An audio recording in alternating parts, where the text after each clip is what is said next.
I still remember the exact sound of the motel room door locking behind me.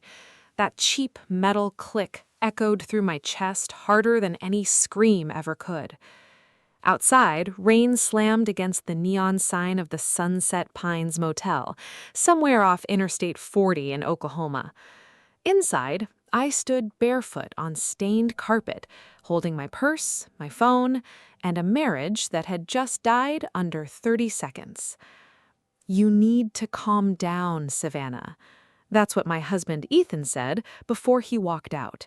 Then his mother smiled at me like she'd finally won something. And the worst part? My 14-year-old stepdaughter was standing behind them, watching the whole thing happen. Nobody stopped him. Nobody said, "This is wrong." Nobody asked if I was okay. The door shut, the footsteps faded, and I realized they had left me there on purpose. Not because we were broke, not because we were fighting, not because there was nowhere else to go. No, they abandoned me because Ethan's family thought humiliating me was funny. And for the first time in 6 years, I stopped begging to be loved. Welcome back to Valentia Tales. If you believe loyalty should never be rewarded with cruelty, subscribe right now, because today's story is one you will never forget. And trust me, the ending? Nobody saw it coming. My name is Savannah Reed. I'm 32 years old, and before all of this happened, I honestly thought I had a good marriage. Not perfect, not movie perfect, but real. At least that's what I told myself. I met Ethan Walker at a 4th of July fundraiser in Dallas. He was a firefighter, tall, calm, broad shoulders, the kind of guy who made everybody around him feel safe without even trying. Back then, I worked as an event coordinator for a hotel chain. Long hours, constant stress, coffee for breakfast. Ethan felt like peace. He remembered little things. The way I hated pickles, the fact I always carried gum in my purse because anxiety made my mouth dry, how I cried at dog commercials but not actual sad movies. "You've got a soft heart, Sav," he used to tell me. Like it was something precious, something worth protecting. He had a daughter named Lily from a previous relationship. She was 8 when I met her. Big brown eyes, obsessed with horses and slime videos on YouTube. I loved her immediately. And for a while, we really were a family. Movie nights on Fridays, road trips with gas station snacks, Christmas mornings in matching pajamas. I look back now and wonder which parts were real, because somewhere along the line, I became the punchline in my own marriage. It started slowly. Ethan's mother, Patricia, never liked me. Not openly, not in ways you could point to. She just had this talent for making me feel unwanted while technically saying nothing wrong. "Oh, honey, that dress is brave." Ethan's ex used to cook this differently. "You're career-focused, huh? Lily really needs stability." Little cuts, tiny paper cuts to the soul. And Ethan? He always brushed it off. "That's just how Mom is." God, I hate that sentence now. That's just how Mom is. Like cruelty was a personality trait everybody else was supposed to tolerate. Then came his brother Ryan.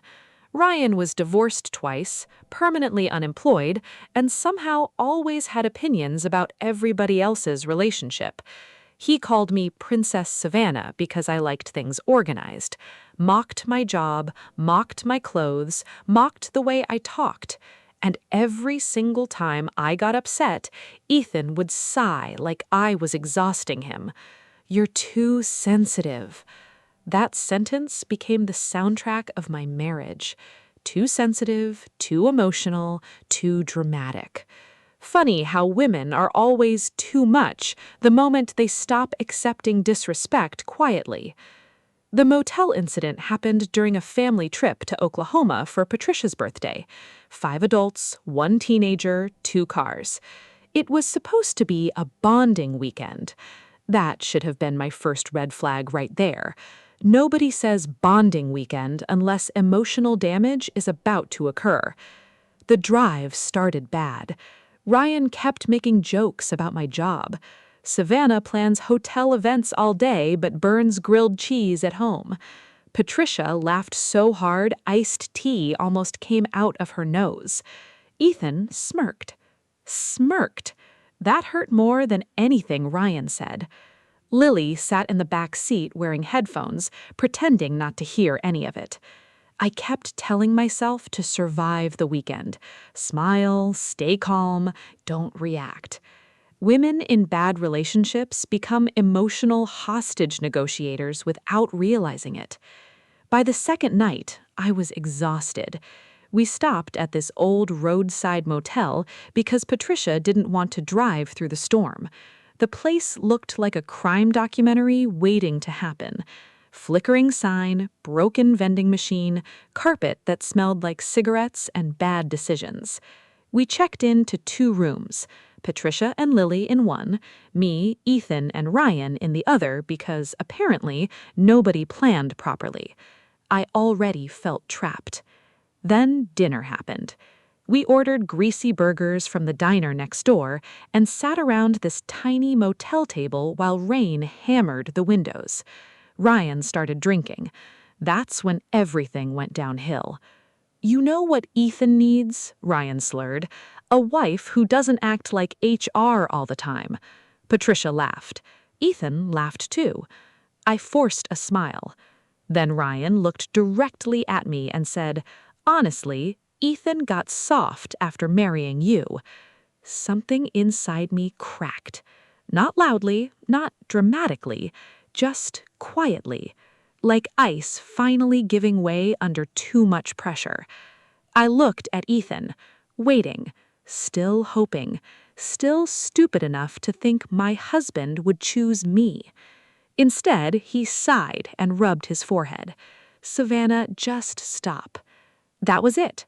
Not "Mom, apologize," not "Ryan, knock it off," not "Don't talk to my wife like that." Just stop. Like I was the problem for finally bleeding after years of cuts. I grabbed my purse and walked outside into the rain, because if I stayed in that room one more second, I was going to explode. I sat under the motel awning shaking, not from cold, from realization.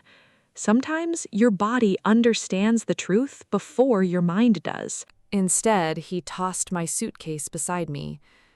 "We need some space tonight." I blinked. "What?" "You're making everybody miserable."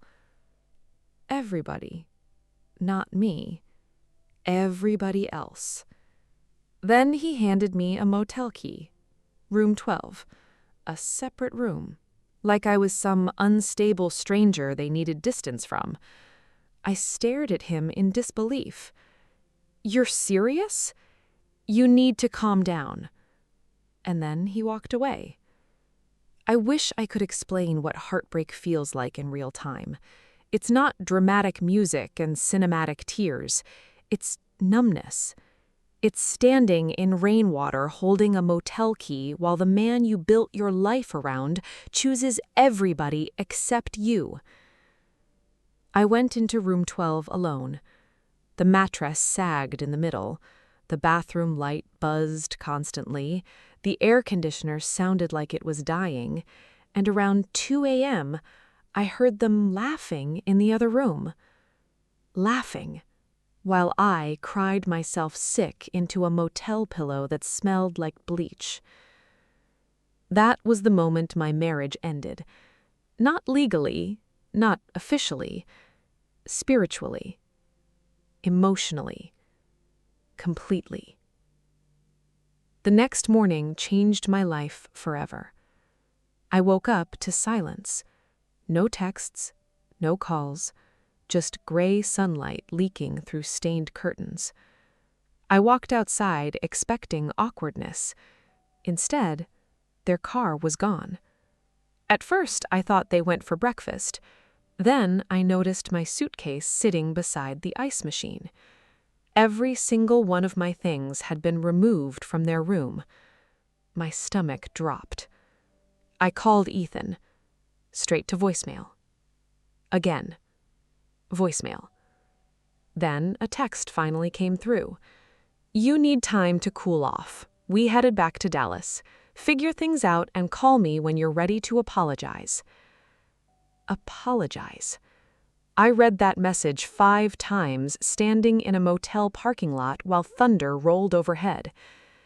They left me 220 miles from home because I defended myself against being humiliated? That's when something inside me finally died. Or maybe finally woke up.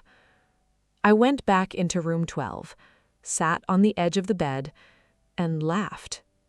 Not happy laughter, the kind people do right before they completely lose it.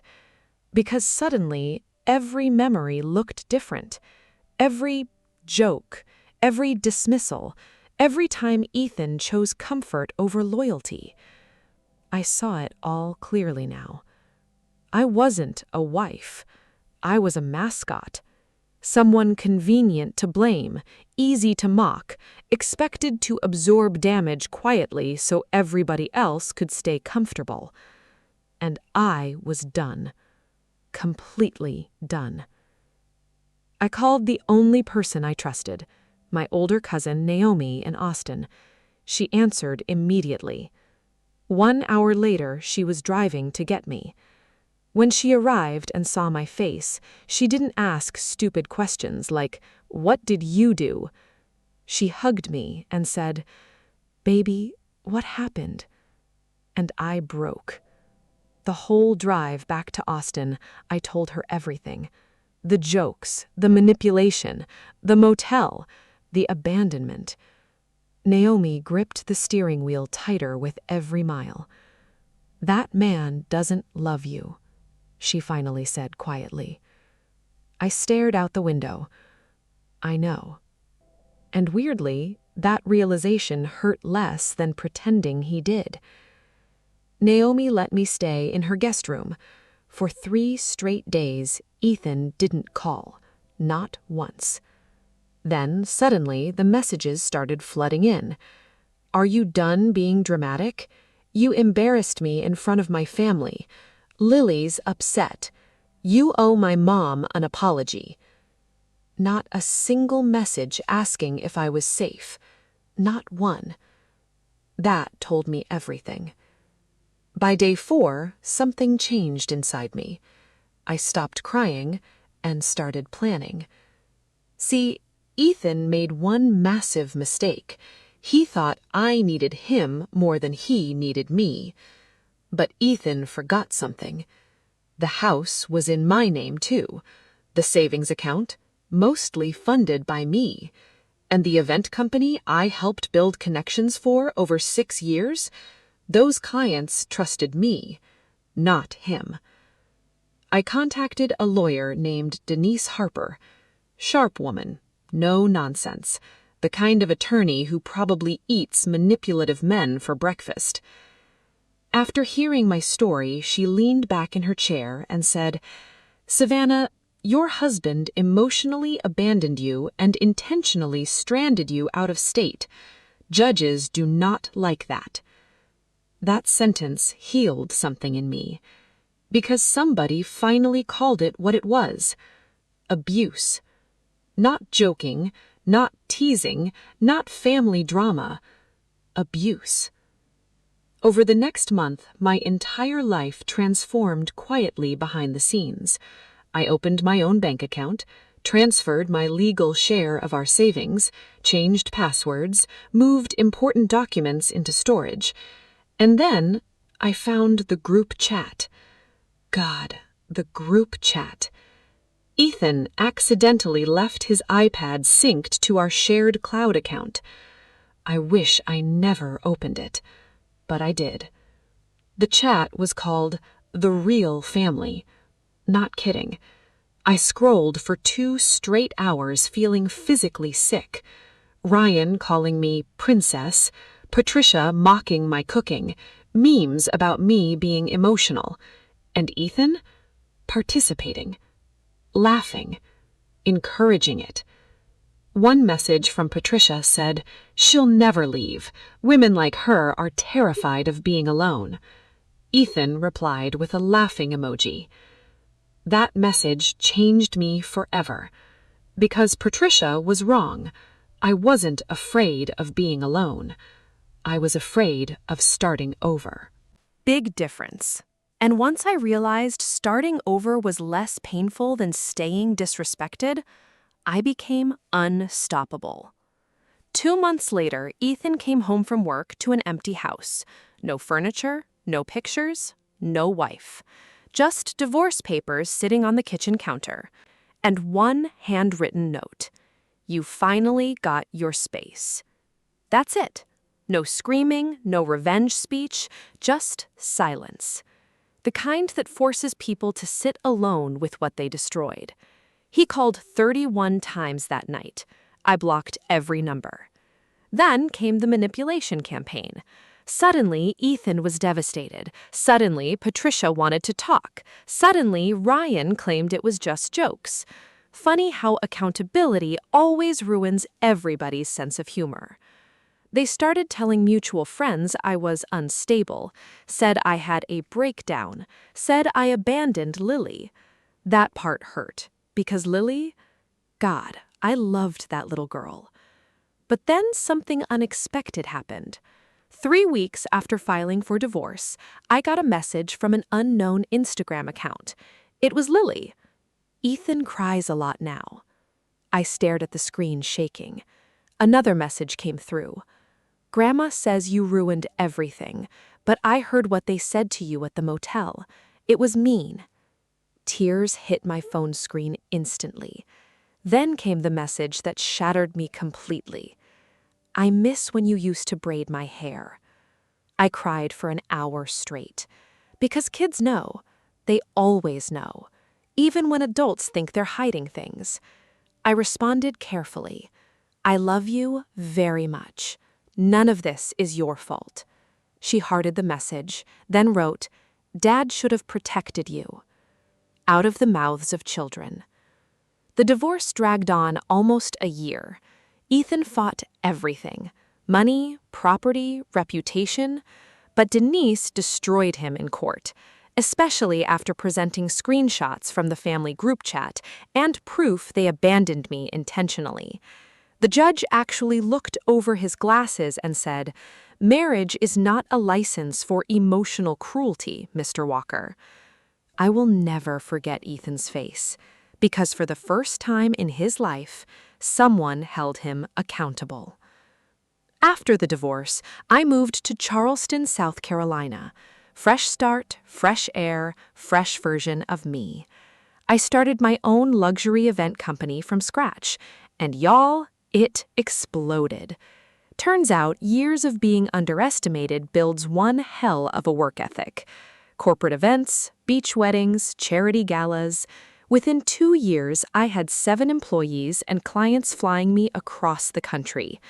The woman Patricia called too sensitive built a 6-figure business from nothing. Funny how that works. I changed too. Started sleeping better, started laughing louder, started taking up space again.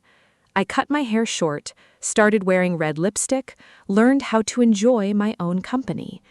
Peace became addictive. And once you experience real peace, chaos stops feeling like love.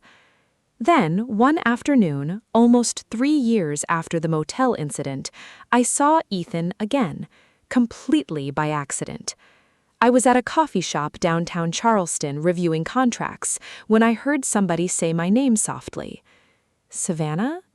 I looked up and barely recognized him. He looked older, thinner, sad in a way that sat permanently behind his eyes. For a second, neither of us spoke. Then he said, You look happy. And the crazy thing, I was. Not performatively, not socially media happy, real happy. The kind that settles into your bones. We talked maybe 10 minutes. Small talk mostly.